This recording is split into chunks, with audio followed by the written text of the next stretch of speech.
Back here on the weekend on Sports Radio 910. Of course, the weather's certainly been feeling a lot more like baseball season, and it's hard to believe in just 13 short days the Flying Squirrels will be back out on the field.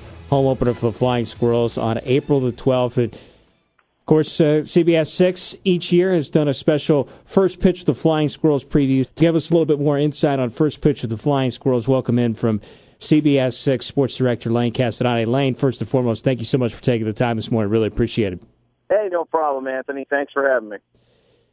I want to talk about the show coming up this Monday in just a second, but obviously this has been a huge sports week in terms of the topics, and I know it's certainly kept you busy. You've got the NCAA tournament going on, everything going on with the New Orleans Saints, Tim Tebow being traded, Peyton Manning being signed, but here locally, certainly the biggest storyline was Shaka Smart not only turning down the offer from Illinois, but also deciding to stay at VCU and saying he will not entertain any other offers. He is going to be at VCU. I had to get your thoughts on it. Why do you think he decided to stay with the Rams? Well, he had a former mentor that once told him, don't run away from happiness. And he and his wife, Maya, are truly happy here in Richmond. This was his first opportunity. I think he's a little bit beholden to VCU and Athletic Director Norwood Teague for giving him that opportunity, and I don't think he's finished the job that he came here to do. He's been very successful. All the kids that come back on his roster next year will be kids that he recruited. Bradford Burgess was the last kid that Anthony Grant brought to VCU, and now this is truly Shaka's team. And he's been successful. I mean, if you can run through the CAA and win the championship and win a game in the NCAA tournament with 8 freshmen and sophomores on your roster, why would you leave? He has a chance to build VCU into what Charles Barkley called on Thursday night the Gonzaga of the East. And I think it's not always about money either. And if you had a chance to live in either Champaign, Illinois, or Richmond, Virginia, you might choose Richmond too. I mean, outside of the REO Speedwagon Museum, that is. Lane Casadonte from CBS 6. Certainly we'll talk a little bit more about Shaka's decision to stay at VCU. And as Michael Wilbon said on PTI, Shaka, a different kind of cat. And I think that that's definitely true. But, Lane, I wanted to talk baseball with you. Again, it's that time of year. Flying Squirrels will be in town really shortly now. And we got the First Pitch of the Flying Squirrels preview coming up on Monday night at 8:30. You got a chance to go out to Scottsdale for spring training. First and foremost, how was Arizona? I got to tell you, you could travel the globe, and you'd have to look real hard to find a better place than Scottsdale, Arizona in March. It is, see, the Phoenix area is fantastic at that time of the year, and the Giants, it seems like they've got kids crawling all over the place. You go over to Scottsdale Stadium where the big league club has their camp, and then just a couple miles down the road, the minor league facility has their camp, and there's just kids everywhere. I tell you what, it poses a challenge. Some of the challenges the folks in the media face, when you go to the minor league facility, there's over 100 players there, and they all have names and numbers on the back of their jerseys. But just for point of reference, when you're looking at the pitchers, there were 5 pitchers wearing number 37. So, thank God for the names and stuff like that. Otherwise, we'd have a real hard time trying to nail down some of the prospects that are coming to Richmond this year. Yeah, I think everybody sees the big league spring training and experiences big league environment, and they just think that that's the way it is. But really, when you get that minor league side, it's a completely different experience altogether. It's just like one huge baseball academy at that point. It is, and they're sending players to 3 and 4 different teams. So the process and the job of evaluating all that talent and ability, you really need the 4 or 5 weeks that those guys are there to sort it all out. And one of the things about the Richmond roster that's so hard is that you have 2 single-A teams contributing to 1 double-A team. So that makes it even tougher when you have to, evaluate that one step. You're basically eliminating a whole team of players when you do it. Well, not to mention all the other guys over at Big League Spring Training, certainly the Flying Squirrels guys from last year, a lot of Big League invites handed out to those guys. So, yeah, especially when you were there kind of at the beginning of camp, it takes a little while for it all to sort itself out. Oh, I think there were 60 players in the dugout for the game that I saw. One game, it was the Giants against And now I can't even remember who. I think they played the Rockies that day, and there were 60 players in the dugout. So it looked like a football sideline. Lane Casadonte from CBS 6 getting ready for first pitch of the Flying Squirrels Monday night at 8:30. Lane, let's talk about some of the prospects that you were able to catch up with, some guys that are expected to be in Richmond this year. Well, the first one that's on everybody's list, of course, is Gary Brown, the top prospect in the Giants minor league system and one of the top 5 outfield prospects in all of minor league baseball.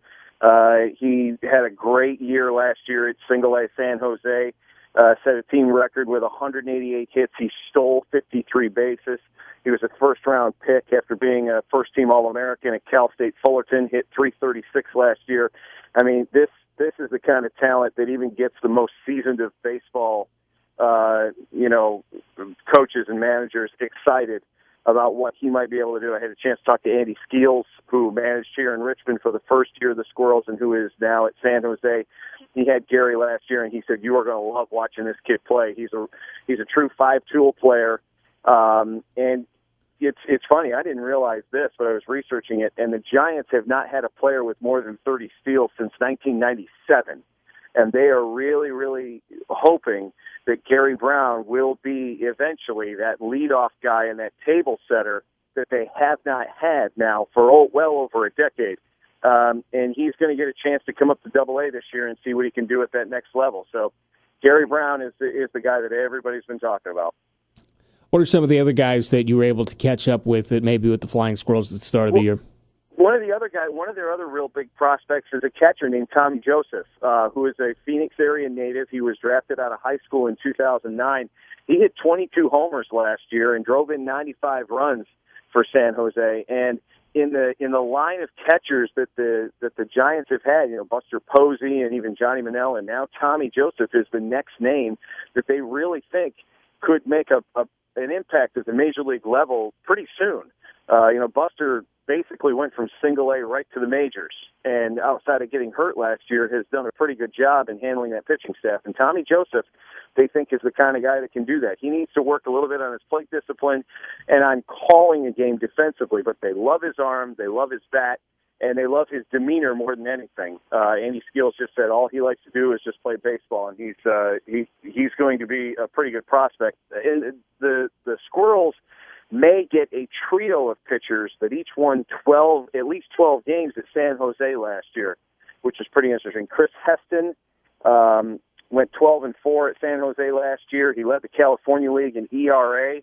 Kelvin Marte is a left-hander he's only about 5'10", maybe 5'11", but he has a fastball that rides up on you about 94 miles an hour. He went 12-6 last year at San Jose, and then Craig Westcott won 13 games for San Jose last year. So that trio of pitchers, we don't know if all 3 of them will come at the same time or if they'll come, maybe 1 or 2 at a time. But that's 3 arms that Andy Skeels said, they keep you in games. Those are guys that are, will go 6 and 7 innings. And in National League games, and especially in minor league games, that could be more important than a guy that will hit you 30 homers a year.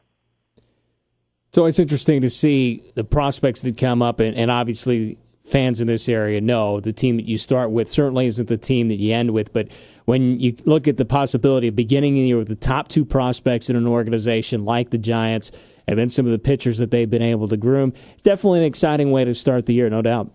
And it's funny because we also had a chance in the show to sit down with Fred Stanley, who I believe is the only person in baseball that is called Chicken and actually answers to it.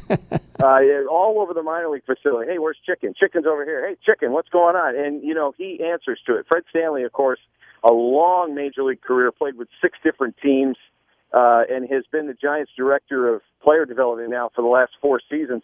But he said that the jump from Single-A to Double-A is probably the hardest in baseball, in all of minor league baseball. And it's part of the reason why the Giants like having a team in the Eastern League all the way to the other side of the country, because the Eastern League is a little bit more of a pitcher's league. And that works for both the pitchers and the hitters, because if you can distinguish yourself as a pitcher in this league, then you've gone up against some of the best on defense. And if you can establish yourself as a hitter, then that means you're going up against some guys that can throw as well. So the guys that come to Richmond are guys that they really either, they think that they are going to be successful at the next two levels, or else they would not have made it this far. It's definitely a jump from high A to double A, but then also going from the hitter-friendly California League, looking at it as a position player in offensive statistics, to the pitcher-friendly Eastern League, like you mentioned. And then you put on top of that playing in the Cavernous Diamond. Like you said, and like Chick had said, if you can hit in this league and specifically in this park here on the Boulevard, you're a bona fide prospect. And that's the Diamond is part of the reason where a guy like Gary Brown can really be successful, because he can use his speed both offensively and defensively. If he can hit into the gaps, then you're going to see him, get a lot of doubles and triples this year and really set the table for the Squirrels. And then, defensively, he can cut off a lot of those gaps out there with his speed. So a place like the Diamond will really, really show the skills that a kid like Gary Brown has. Lane Casadonte, sports director from CBS 6, joined us here on the weekend with Anthony Opperman, talking baseball. Boy, it feels good to do that. And also talking about First Pitch with the Flying Squirrels, airing Monday night at 8:30. Lane, before I let you go, what else is going to be featured on the show outside of the prospects?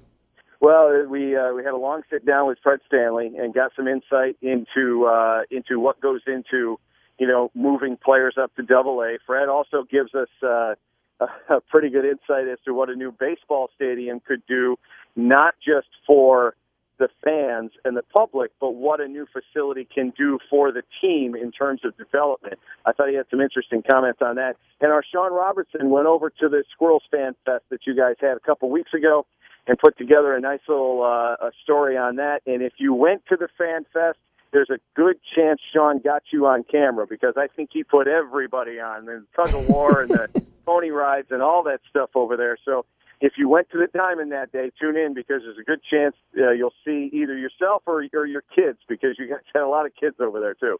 Yeah, if you ever wanted to know what went on in the minds of planning one of those Flying Squirrels off-season events, I think that'll about cover. You're right. Sean was everywhere that day.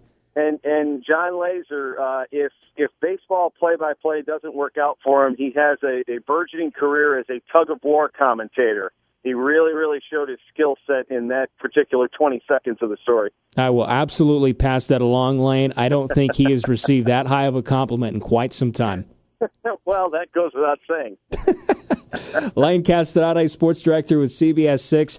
Again, First Pitch with the Flying Squirrels, Monday night, 8:30. Lane, again, thank you so much for taking the time. Great to talk baseball this morning with you, and look forward to doing that a bunch as April's right around the corner.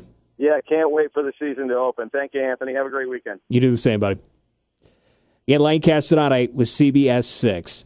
Stay tuned. When we come back, we're going to talk a little bit more about Shaka Smart, his decision to stay in Richmond with VCU. That more coming up here on The Weekend. The Weekend with Anthony Opperman continues next on Sports Radio 910.